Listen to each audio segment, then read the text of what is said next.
So today I'm going to talk through my framework for problem solving that will help you solve problems way easier. Driven Mofos, welcome back to another episode of The Underestimated Entrepreneur. Today I'm going to be talking about two frameworks I have that help solve problems. Now, I've just gone through this and I've pieced this into our next Business Growth Odyssey program that we've got, which is coming up, I think, in November.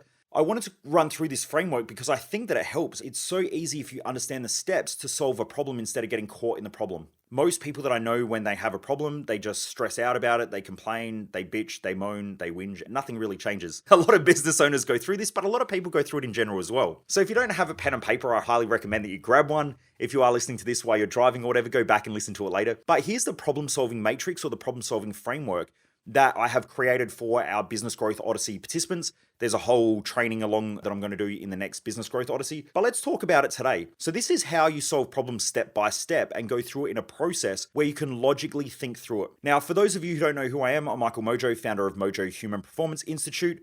We focus on mindset, business, and lifestyle hacking for driven mofos. The reason why I do these episodes is that most people waste their life, and I just don't want you to be one of them, especially if you're a business owner or especially if you're a driven person.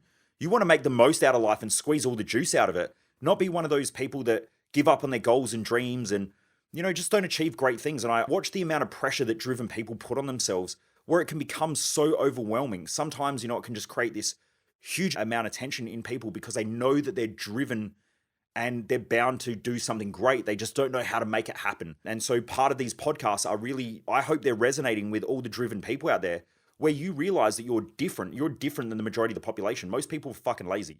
You're probably different to that. I'm different to that. If I'm not working, I want to be working, or I'm thinking about work, or I'm thinking about what else I could be doing because I want to squeeze the juice out of every day. That's different than the majority of the population. So if you are like that, you are a driven mofo. You're a driven person. And so that's why I do these episodes, because I think that most of the information that's out there, you'll probably hear this all the time. You work too much, you train too much, you do too much. Maybe you just need to slow down. Maybe you need to rest. Maybe you need to relax. Maybe you need to fucking speed up. Maybe you need to go do more shit. Maybe you need to achieve more. That's what I think when people tell me to slow down or that I do too much. Because with the dreams and the goals that I have and the ambition that I have, I know that I'm born to do something great. And I realize that there are so many people out there who are exactly like that, but just don't have a platform or information in order to utilize those skill sets, which are different than the majority of the population. Burnout is common amongst driven people. And so then how do we navigate that burnout? Part of these podcast episodes are to talk about stuff like that. How do we push hard when we have staff and our staff aren't as productive as what we are, or that they're not as driven as what we are, or they don't put in as many hours as we have? This is why I created this podcast, but also why I created events like our Thrive Time event and also our Business Growth Odyssey, because it's important to surround yourself with people that are like that. If not, you'll feel like you're an outcast or you're different, or like there's something wrong with you. I was having a chat to someone yesterday in our community and they're like, Michael, I don't know what's wrong with me. I can't sit still and I feel like there's always so much to do. And I'm like, you're a driven mofo. And they're like, I don't know. I feel like I let myself down all the time. I don't really feel like I'm a driven mofo. And I go, that's because you're a driven mofo. That's the pattern. So anyway, I just wanted to quickly address that because there are so many people who listen to this who probably feel the same way and it resonates with them. And if you're not hanging out with a community of people that are like that, then that can be challenging. I know I used to question it when people would say you work too much. And I got into this habit of questioning that I'm working too much. And I kept thinking, I should go on holidays. I need holidays and I need to have more time off and I need to have more time away. And, I'm afraid of burning out. And so I had this fear in the back of my mind that I would consistently burn out. I'd be working and thinking about holidays, not because that's what I wanted, but it's because it's what everyone else projected onto me. Now, when I go on holidays, I still take my laptop and I work. I just work in a different location and I might work half days. I might work a quarter of a day. I freestyle, but I don't escape my business because I love working and I love growth and I love doing that stuff. But I was just trying to fit into a paradigm of the majority of the population, which didn't work for me. And I actually would get sort of anxious and a bit stressed out on holidays. I would worry about things in the business, but that's because that's the thing that I actually enjoy doing. And so now what I realized was when I was able to communicate that with Jess, now when we go on holidays, there is some times where I spend the morning working or I'll go to a cafe and I'll work up until lunch. And then after lunch, we'll go out and we'll go do something or we'll go on tour. But I've just set our holidays up for a way that works for both of us. I think when a lot of business owners and a lot of driven people go on holidays, it just creates a lot of stress and a lot of anxiety for them. And society tells you not to do that sort of stuff and that it's not normal, but it is normal for driven people. So that's why I create my events. That's why I created these events. That's why I created these podcasts. And why I share this information, because there is so many people out there, there's probably millions of people out there that are highly driven that resonate with this sort of stuff. And so I wanted to reach out to them and say, you are normal. Anyway, let's get into my problem solving matrix and framework.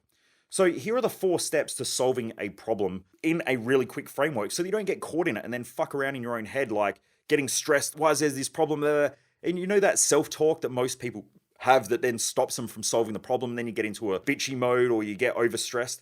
Just follow the framework. It's really easy. So step 1 is you need to isolate the problem and figure out what really is the problem. Now, a lot of problems are superficial problems. They're not the real problems. So you need to understand how to isolate the problem, how to figure out, is this the real problem or is this a superficial problem? So that's step 1. Then step 2 is, once you've isolated the problem, gone, is this really the problem or are there things downstream that may have caused or led to that problem? Once you've figured that out and isolated the problem, the next thing is you need to brainstorm solutions. So you don't expect to just find the solution. You need to brainstorm them. Okay, we could do this, we could do that, we could do this other thing. Write them all down as notes first and brainstorm. I call them a brain fart, where you essentially shit over a page or just brain dump. So you do that. Then after that, you're going to once you've brainstormed solutions, you're going to go through and you're going to prioritize the solutions with the biggest bang for the buck solution first. So step number 3 is that we prioritize solutions. And then number 4 is we take action and we just get it done. So going through those steps again, it's a really simple framework, but it's what most people don't do when they have problems. Okay, like I said, most people get emotional about them instead of just getting to work. So the first thing is we isolate the problem. Number 2 is we brainstorm the solution. Number 3 is we prioritize the solution. And then number 4 is we take action. It's really that simple. Now, when that changes is when you're overwhelmed. So if you've got lots of problems and you're stressed out and there's a lot of shit going on, here's the process for that. So this is 6 steps. Okay, so this is if you're overwhelmed and you've got lots of problems, this is what you do. So this is the framework for it. The first thing is you want to brain dump your problems. So you want to write them all out on paper. So cash flow's low, marketing, we're not getting enough lead generation, car broke down, there's stress at home with the kids, blah, blah. Write all the problems down and just brain dump them. Okay, and you might feel like a little bit of a bitch doing it. You might feel like, shit, this is stressing me out, but get them all out on paper first. If you keep it in your head, all you are doing is just keeping chaos in your head. That's why I tell everyone at our events, write shit down, use a journal and get it out of your head. You're better off having chaos on paper and then trying to figure out the chaos with a clear head than you are having chaos in your head and then trying to clarify that in your own head because it creates more chaos. And so a lot of people don't like to think, they like to think they think, and so they get caught in this idea of thinking that they're thinking, and then they get caught up in the cycle of just overthinking shit. So the first thing you want to do is you want to brain dump all of your problems, write them all out. Then from there, you need to prioritize your problems in order of importance. So you want to create a list. This is my number 1 biggest problem that I need to deal with right now. And so you need to clarify those problems. So step 1 is brain dump all of your problems.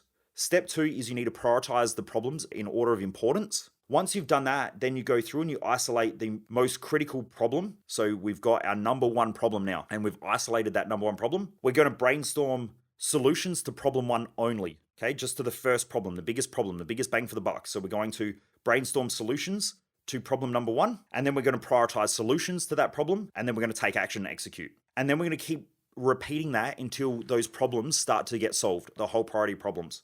So going through that, the first thing we do is we get all of the problems in our mind out on paper. Number 2 is we prioritize the problems in order of importance. Number 3 is we're going to isolate the number 1 most critical problem. Then we're going to brainstorm solutions to that problem. Then we're going to prioritize the solutions, just like we did with the other problem solving matrix. And then we're going to take action and execute. So there's 6 steps there, and you're going to keep repeating that. So after that, you go to problem 2. Once you get the problem number 2 and you've isolated problem number 2, you're going to brainstorm solutions for problem number 2. You're going to prioritize the solutions, and then you're going to take action. And the more that you keep doing that, the more you're just going to keep plowing through problems. This helps me massively because ages ago, I used to get really stressed out about problems because it felt like I had all these problems and this weight on my shoulder every day in the business. Now what I do is if I've got problems, I just grab a pen, paper, I write down all the problems, I prioritize them, I isolate the number 1 problem that I need to solve right now. Then I go through, I list out a whole bunch of solutions for that problem and ideas of how we can solve it. We prioritize them, and then I take action and we get shit done. And I delegate stuff to the team, and bang, we get that problem done. The more that we do this, the more effective my team is, the more effective our business is, and the more effective I am as well. So that every night I don't go home, or I shouldn't say home because I work from home, but I don't end the day with all this chaos in my own mind and all this stress. I hope this matrix helps driven mofos. If you're part of our Business Growth Odyssey program, You'll get this matrix, and I'll do a whole training around it in the next Business Growth Odyssey as well, in our leadership section of that event, because I think that it's really important for leaders and managers of businesses, or even just in general, to make sure that they're implementing frameworks like this in their own thought process and in the way that they lead and manage. For those of you who are listening and think that Business Growth Odyssey is going to be something that you're interested in, the way that it works is essentially it's a 12-month business growth program. Every 90 days, we meet up as a whole group. So we've got about 55 people involved in it now, all business owners in between the brackets of about $250,000 to $300,000 turnover up to about $10 million. The goal of them all is to grow to the $10 million mark, and we start putting in frameworks, we start talking about leadership, and we start piecing all the jigsaw puzzle together to get business growth happening and to create operational freedom. So the goal of that event is to help business owners and high-level managers and leaders create operational freedom in business. I bring in amazing high-level people to come and talk as well. They aren't professional speakers like most other business growth events. I bring in people that have done it, and we have some of the highest achievers on the planet coming in who have been past clients of mine. I brought in rich listers. I brought in amazing people who are doing amazing things to talk to the group about their journey and the things that they've implemented that help as well, and do trainings and all that sort of stuff as well. So we catch up about every 90 days, and I'm more than happy to talk to you about this. If this sounds like something that resonates with you, just shoot me a private message on any of my social media pages. It's Michael Mojo 00. We've got about 5 spots left for the next intake of our Business Growth Odyssey. So if this is something that you're thinking about doing, or something that you want to do where you want to grow your business to about that $10 million price point, and you want to have operational freedom where you're not trapped every day by the day-to-day bullshit that happens in most businesses, then please shoot me a message, because we do have about 5 spots for the next intake. Anyway, Driven Mofos, I hope you're having a great day. Also, for those of you who haven't rated and reviewed our podcast, if you could please jump onto the platform that you're listening to this podcast on, and please rate the podcast. All you got to do is click on the stars, and it will take about 3 seconds. Those of you who are listening on Spotify, you're crushing it. You're about 30 or 40 ratings ahead of the other platforms. Thank you to all those who are listening on Spotify. You're absolutely crushing the other platforms for your ratings as well. So you all rock. And those of you who have rated us on other platforms as well, you also rock. If you haven't already rated the podcast, please do so. It makes a massive difference to our ratings and getting us out to more people. Anyway, Driven Mofos, have a great day. Thanks for being part of this epic community of growth-driven people. And I look forward to seeing you on here on the next episode. Take care, everybody.